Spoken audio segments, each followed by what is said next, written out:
पाठीमागच्या व्हिडिओमध्ये आपण परम्युटेशन्स वर चर्चा केली होती. या व्हिडिओमध्ये आपण कॉम्बिनेशन्स बघणार आहोत. कॉम्बिनेशन्स आपण थोडक्यात कॉम्बिनेशन बद्दल माहिती पाहिलेली आहे. कॉम्बिनेशन्सचा वापर कुठे केला जातो तर सिलेक्शन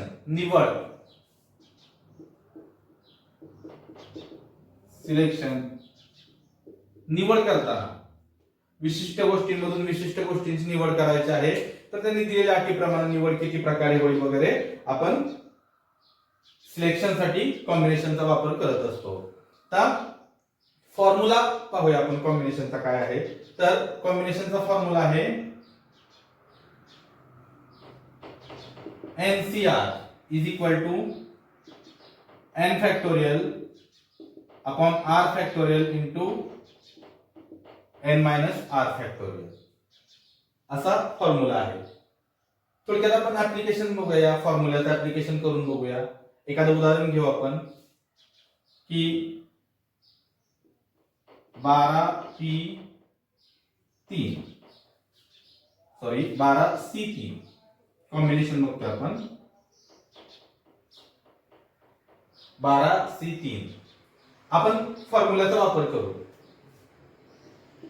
12 फॅक्टोरियल भागिले 3 फॅक्टोरियल गुणिले 12 वजा 3 फॅक्टोरियल. बघा याच्यामध्ये इथं 3 फॅक्टोरियल गुणिले 12 तून 3 गेलं 9 फॅक्टोरियल आणि वरती आहे 12 फॅक्टोरियल. आता बघा सोडवूयात आपण.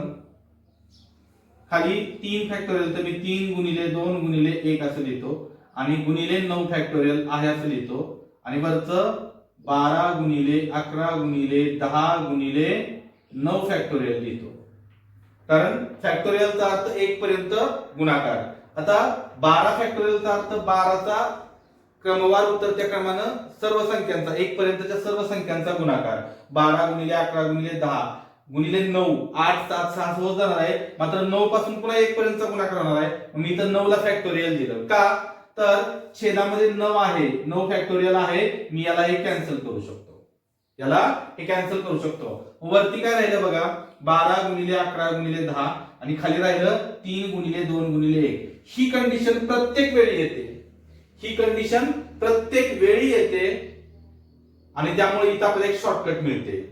आपण हा फॉर्म्युला वापर न करता डायरेक्ट याचं उत्तर काढू शकतो. डायरेक्ट आता यात आपण हे सोडवूया. इथं बघा 3 1 3 3 4 12 2 1 2 2 दुने 4. इथं बघा 11 दुने 22 22 10 220. याचा आन्सर आलं 220 220. मग बघा आपण हेच फॉर्म्युला न वापरता कसं काढू शकतो कॉम्बिनेशनची किंमत. बघा 12C3 तर इथं बघा वरती 12 आहे आणि खाली 3 आहे. तर खाली 3 आहे तर छेदामध्ये काय करायचं 3 गुणिले 2 गुणिले 1 आहे असं लिहायचं. 3 गुणिले 2 गुणिले 1 आणि वरती 12 आहे तर वरती काय करायचं 12 गुणिले बघा वरती 12 आहे तर वरती 12 पासून क्रमवार उतरत्या क्रमांक संख्यांचा गुणाकार लिहायचा. किती संख्यांचा गुणाकार लिहायचा तर इथं जी संख्या आहे इथं 3 आहे संख्या तर 3 संख्यांचा गुणाकार लिहायचा. 12 पासून 12 गुणिले 11 गुणिले 10 12 गुणिले 11 गुणिले 10 म्हणजे 3 1 3 3 चौक 12 2 1 2 2 दुने 4 11 दुने 22 22 10 220. आपण डायरेक्टली याचा आन्सर काढू शकतो, डायरेक्ट याचं उत्तर काढू शकतो सूत्राचा वापर न करता. पुन्हा एकदा समजावून सांगतो बघा, नीट लक्ष द्या की सूत्राचा वापर न करता कसं सोडवायचं. तर 12C3 बघा छेदामध्ये काय करायचं खाली 3 आहे तर 3 गुणिले 2 गुणिले 1 जी खाली संख्या आहे तिथून 1 पर्यंतच्या सर्व संख्यांचा गुणाकार छेदामध्ये लिहून घ्यायचा. आणि अंशामध्ये काय करायचं तर अंशामध्ये 12 दिले, अंशामध्ये जी संख्या असेल त्या संख्येपासून क्रमवार उतरत्या क्रमानं क्रमवार उतरत्या क्रमाने असणाऱ्या संख्यांचा गुणाकार लिहित जायचं. किती संख्यांचा गुणाकार लिहायचा? इथं खाली जी संख्या असेल ती, खाली 3 संख्या आहे तर 12 गुणिले 11 गुणिले 10 डायरेक्ट. इथं 3 1 3, 3 चौक 12, बे 1 बे, बे 2 4. इथं बघा 11 2 22, 22 10 220. ओके. आपण अजून एक 2 उदाहरण बघूया याचीच. बघा 8C2, 8C2. बघा खाली 2 आहे तर इथं छेदामध्ये 2 गुणिले 1 आणि वरती 8 आहे तर 8 पासून वरती काय लिहायचं? इथं 8 आहे तर 8 पासून क्रमवार उतरत्या क्रमाने संख्यांचा गुणाकार किती? तर खाली 2 आहे तर 2, 8 गुणिले 7. इथं बे 1 बे, बे चौक 8, 4 7 28. तर 8C2 ची किंमत किती येणार? 28. आता अजून एक उदाहरण इथे घेतो मी. 8C6, 8C6. आता बघा इथं खाली 6 आहे तर छेदामध्ये आपण काय करणार? 6 संख्यांचा, 6 खूप मोठं होतं थोडंसं, आणि वरती बघा 8 पासून 6 संख्यांचा. थोडं त्रासदायक ठरतंय, थोडं त्रासदायक ठरतंय. मग बघा इथं मी काय करतो? इथं मी फॉर्म्युला वापरतो. इथं फॉर्म्युला वापरतो NCR, n factorial upon r factorial into n minus r factorial. Formula use करतो. बघूयात आपण आणखी काय करता येते का? तर 8 फॅक्टोरियल भागिले r म्हणजे 6 चा फॅक्टोरियल गुणिले ह्या दोघांची वजाबाकी. 8 मधून 6 गेलं 2 फॅक्टोरियल. आता बघा मी वर इथं खाली 6 फॅक्टोरियल तसंच लिहितो, गुणिले 2 फॅक्टोरियल तर 2 गुणिले 1 लिहितो, आणि 8 फॅक्टोरियल तर 8 गुणिले 7 गुणिले 6 फॅक्टोरियल. त्या 6 फॅक्टोरियल ला 6 फॅक्टोरियल कॅन्सल झालं. बे 1 बे, बे चौक 8, 7 चौक 28. बघा इथं 28 उत्तर आलं आणि याचं 28 उत्तर आहे. मग याच्यातून हे उदाहरण आपण असं का सोडवलं? तर याच्यातून आपल्याला एक गोष्ट लक्षात येते. जर समजा आपल्याला 8C6 दिलं, 8C6, जेणेकरून आपल्याला 6 पर्यंत संख्या लिहिणं थोडं त्रासदायक ठरेल, गैरसोयीचं ठरेल. मग आपल्या सोयीचं काय आहे? तर याच्यात एक गोष्ट लक्षात ठेवा. इथं आपण ह्याचीच किंमत काय असते? तर हे 8 वरचं आहे असंच असतं, आणि ह्या दोघांमधला जो फरक आहे 8 आणि 6 मधला तो आपण इथं लिहिला तरी चालतो. ह्या दोन्हींची किंमत सारखीच असते. या दोन्हींची किंमत सारखीच असते. 8C6 बरोबर 8C2. 8C2 बघा याची जर किंमत आपण काय तर 2 गुणिले 1 वरती 8 गुणिले 7, बे 1 बे, बे चौक 8, 4 7 28. म्हणजे आपल्याला एक गोष्ट लक्षात आली. इथं एक गोष्ट आपण कायम लक्षात ठेवायची आहे. 8C2, 8 आणि 2 मध्ये फरक कितीचा आहे? 6चा. तर इथं 2 च्या ऐवजी 6 जरी घेतला आपण, 6 घेतलं तरी त्याचं उत्तर तेच राहतं. या उदाहरणात बघा 15C14. आता 15C14 आहे याचा अर्थ आपण याला असंही लिहू शकतो 15C1. 15 आणि 14 मधला फरक किती आहे? 1. आता 15C14 चं उत्तर जे येणार आहे तेच उत्तर 15C1 चं येणार आहे. लक्षात ठेवा 15C14 चं जे उत्तर येणार आहे तेच 15C1 चं उत्तर येणार आहे. पण 14 इथं सॉरी खालची संख्या आहे 14 इथली, ही संख्या जेवढी लहानात लहान असेल तेवढी आपल्या सोयीची असते. त्यामुळे आपण काय करतो? या दोघांमधला फरक खालची संख्या लिहिली तरी चालते. आपण अगोदरच्या उदाहरणात पाहिलं होतं. इथं 15C14 चीच किंमत 15C1 येणार आहे. मग मी काय करतो? हे सोडवून बघतो. आता छेदामध्ये इथं 1 आहे तर इथं 1 गुणिले 1च येणार, आणि वरती 15, खाली एकच संख्या आहे तर पुढे दुसरी संख्या लिहायची गरज नाही. म्हणजे उत्तर किती आलं? 15. याचाच अर्थ 15C1 ची किंमत आली 15. म्हणजे इथं जर समजा 1 असेल खाली तर वरची संख्या ऍज इट इज येते. NC1 is equal to n. लक्षात ठेवा इथं 1 असेल तर वरची संख्या आहे असं उत्तर येतं. उदाहरणार्थ अजून 9C1 असेल तर उत्तर 9 येणार. कायम लक्षात ठेवा 9C1 असेल तर उत्तर 9 येणार. यानंतर आपण शाब्दिक उदाहरण बघू. 5 पुरुष 4 स्त्रिया आणि 3 मुले यांच्यातून 3 लोकांची समिती निवडायची आहे. 3 लोकांची समिती निवडायची आहे आणि खाली त्यांनी कंडिशन्स दिलेले आहेत. पहिली कंडिशन काय दिली आहे, म्हणजे सर्व पुरुष असतील अशा एकूण समित्या किती तयार होतील. आणि दुसरं सांगितलंय 2 मुलं आणि 1 स्त्री असेल अशा समित्या किती तयार होतील. बघा याच्यातून आपण 2 प्रकार बघणार आहोत एकाच उदाहरणामधून. तर आता इथं बघा 5 पुरुष आहेत, 4 स्त्री आणि 3 मुले आहेत. याच्यातून 3 लोक निवडायचे आहेत आपल्याला. समितीमध्ये 3 लोक असणार आहेत. 3 लोकांची निवड करायची आहे. तर सर्व पुरुष असतील अशा समित्या किती तयार होतील. बघा आता सर्व पुरुष, तर जे पुरुष निवडले जाणार आहेत ते या 5 पुरुषांमधूनच निवडले जातील. 5 पुरुषांमधून निवडले जातील. मग याचं उत्तर असणार आहे 5C3. 5 पुरुषांमधूनच 3च्या 3 व्यक्ती निवडल्या गेल्या पाहिजेत. मग इथं वरती इथे येणार 3 गुणिले 2 गुणिले 1 आणि वरती 5 गुणिले 4 गुणिले 3. या 3 ला 3 गेलं, बेक का बे आणि बे दुने 4, 5 गुणे 10. तर याचं उत्तर आलं 10. असे किती प्रकारे निवडता येतील, तर 10 प्रकारे समित्या निवडता येतील की ज्याच्यातून फक्त 3च्या 3 पुरुषच असतील.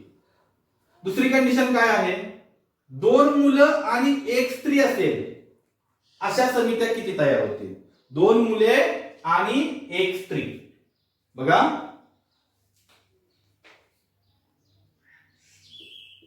2 मुले आणि 1 स्त्री. याच्यातून आपल्याला काय समजतंय बघा. 2 मुलं निवडायची आहेत, म्हणजे निवडली जाणारी 2 मुलं ही मुलांमधून असणार आहेत. 3C2 आणि 1 स्त्री असणार आहे. स्त्रिया किती आहेत तिथं, तर स्त्रिया आहेत 4, तर 4C1. आणि एक गोष्ट लक्षात ठेवा, इथं आणि असेल तर गुणाकार येतो आणि किंवा असेल इथं तर किंवा साठी अधिक येतं. ते आपण पुढे बघणार आहोत. 3C2 म्हणजेच बघा इथं छेदामध्ये 2 गुणिले 1 आणि वरती 3 गुणिले 2 गुणिले 4C1 ची किंमत 4 येते. बेक कबे 3 चौक 12. तर याचं आन्सर आलं 12. सोपं एकदम, काहीच अवघड नाही. बघा की इथं सर्वच्या सर्व पुरुष असतील अशा समित्या किती प्रकारे निवडता येतील, तर 10 प्रकारे. आणि 2 मुले आणि 1 स्त्री असेल अशा समित्या 12 प्रकारे निवडता येतील. या उदाहरणामध्ये 8 मुली आणि 12 मुले यांच्यातून 7 खेळाडूंची निवड करायची आहे.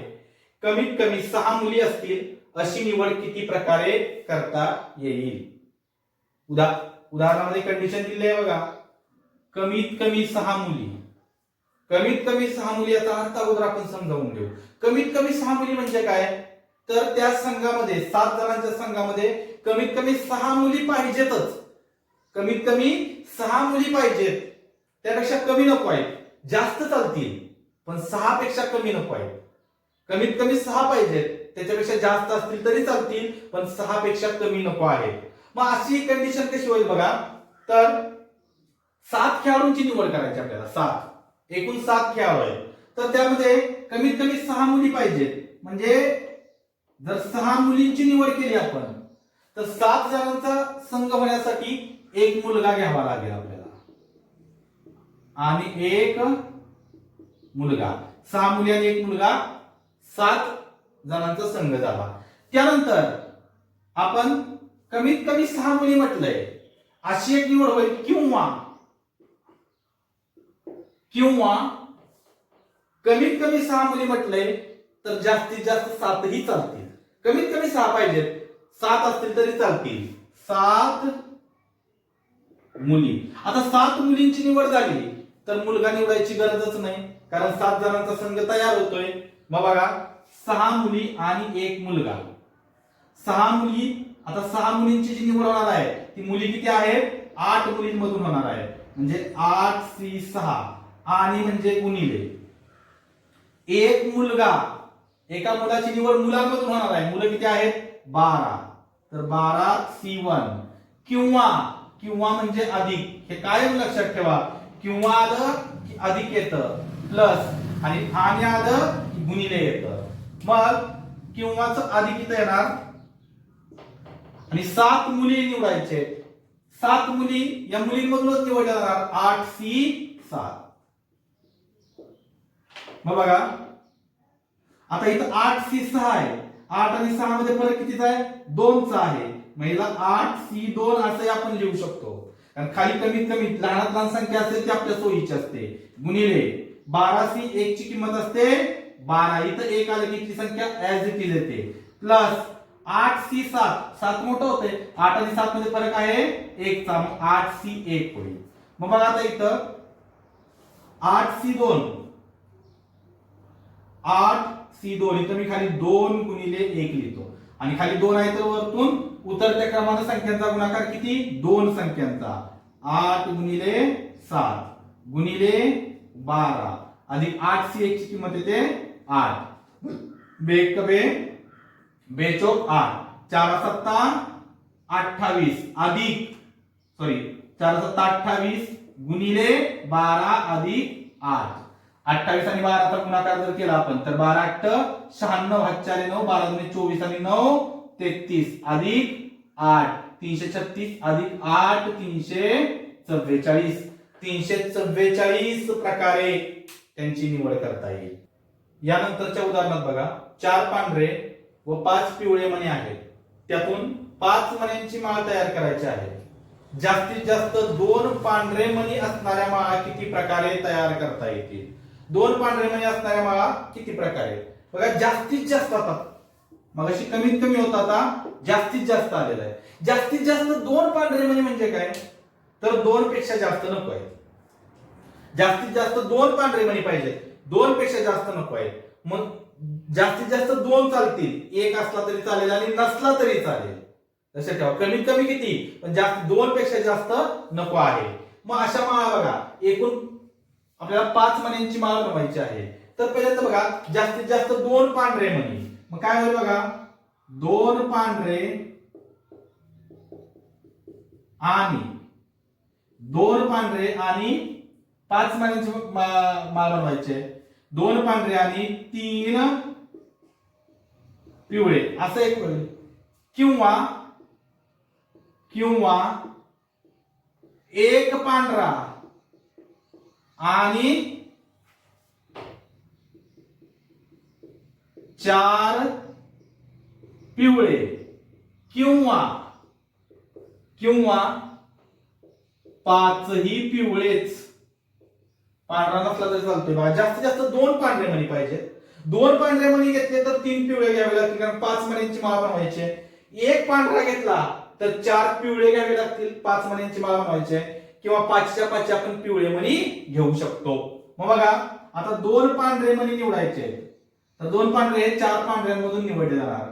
4C2 आणि म्हणजे गुणिले 3 पिवळे 5 पिवळ्यांमधून 5C3 किंवा म्हणजे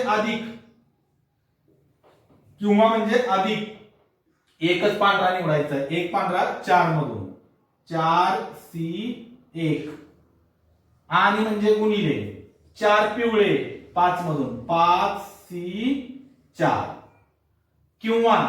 किंवाचा अर्थ होतो अधिक 5च्या 5 पिवळे. तर 5 पिवळे आपल्या पिवळ्या 5 मधून 5C5. ओके. आता 4 इथं बघा 4C2 छेदामध्ये 2 गुणिले 1 वरती 4 गुणिले 3 गुणिले 5C3 इथं 3 आहे तर 3 गुणिले 2 गुणिले 1 आणि वरती 5 गुणिले 4 गुणिले 3 अधिक 4C1 ची किंमत 4 येते आणि गुणिले 5C4. 5C4 चा अर्थ असतो 5 आणि 4 मध्ये एकचा फरक आहे. 5C1 म्हणजेच 5 येतं. अधिक 5C5 एक गोष्ट लक्षात ठेवा, NCN इज इक्वल टू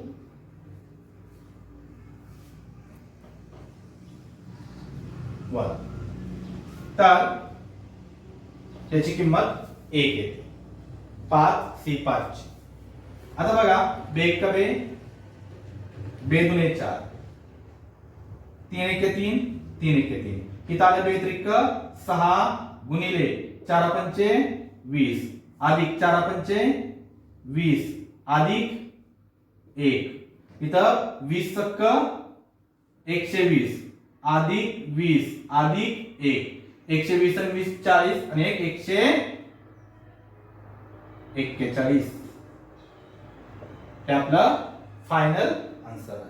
141 प्रकारे आपण त्या माळा तयार करू शकतो. यानंतरचा प्रश्न आहे एएसओ मेन्स 2018 ला आलेला प्रश्न, असिस्टंट मुख्य परीक्षा 2018 ला आलेला प्रश्न आहे.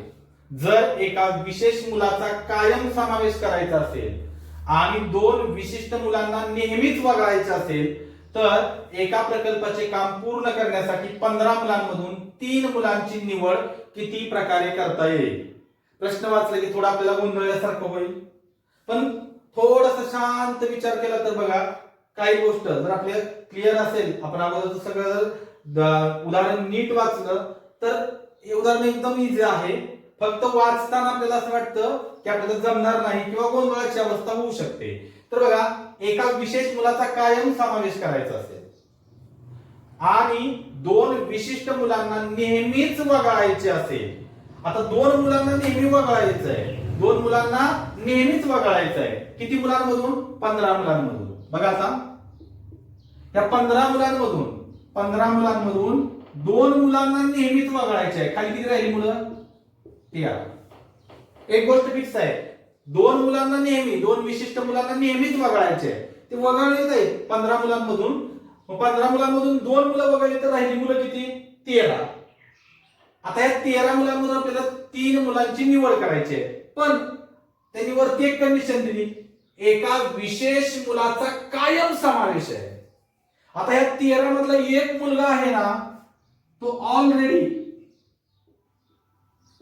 त्याचा समावेश आहेच. 13 मधल्या एका मुलाचा समावेश आहे. आता अजून 2 मुलांचा समावेश करायचा आहे. किती मधून?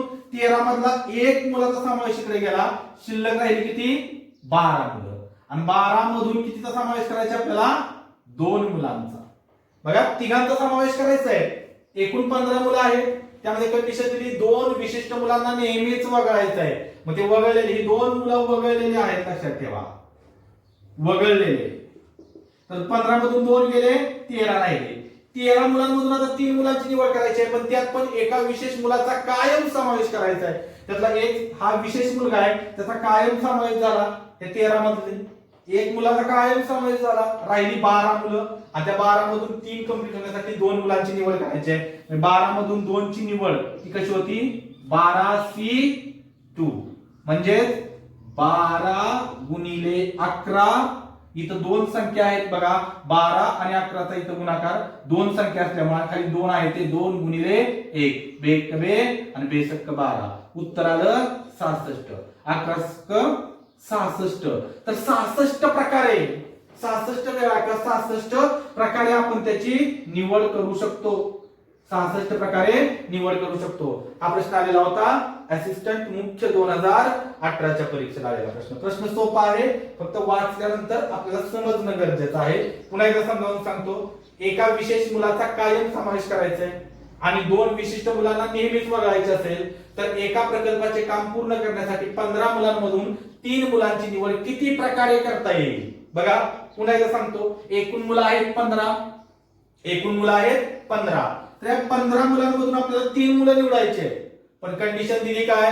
तर 2 विशिष्ट मुलांना नेहमीच वगळायचे आहे. 2 विशिष्ट मुलांना वगळायचे आहे. या 15 मधून 2 मुलं वगळली म्हणजे वजा केली, खाली राहिली 13 मुलं. 13 मुलं आणि त्या 13 मुलांमधून आपल्याला 3 मुलांची निवड करायची आहे. त्यात 15 मधल्या आता 13 राहिल्या, 3 मुलांची निवड करायची आहे. पण त्यात पण एक कंडिशन आहे, एका विशेष मुलाचा कायम समावेश पाहिजे. या 13 मधला एक मुलगा कायम समावेश असणार त्याचा. मग 13 मधला एक मुलगा इथं त्याचा समावेश केला, शिल्लक राहिली 12 मुलं. आणि मग आता 12 मुलांमधून आपल्याला 2 मुलांची निवड करायची आहे. मग आपण कॉम्बिनेशनचा फॉर्म्युला यूज करायचा 12C2. 12C2 मग इथं 12C2 घेतलं की तर खाली 2 आहे म्हणून 12 नंतर क्रमवार उतरत्या क्रमानं संख्यांचा गुणाकार किती 2. 12 गुणिले 11 आणि खाली 2 गुणिले 1 उत्तर येतं 66 प्रकारे. अशा पद्धतीने आपण कॉम्बिनेशन वर येणारे प्रश्न पाहिले. कॉम्बिनेशनची थोडक्यात ओळख करून घेतली आपण. आणि कॉम्बिनेशनचा वापर संभाव्यता या प्रकरणात आपल्याला करावा लागतो. संभाव्यता या प्रकरणामध्ये कॉम्बिनेशन आणि परम्युटेशन्स वरती जे उदाहरण आहेत ते आपण यानंतरच्या व्हिडिओमध्ये बघणार आहोत. जर तुम्हाला व्हिडिओ आवडला असेल तर नक्की लाईक करा, सबस्क्राईब करा चॅनल आणि तुमच्या मित्रांनाही शेअर करा. जर काही तुमच्या सूचना असतील तर त्या नक्की कमेंट बॉक्समध्ये टाका. नमस्कार.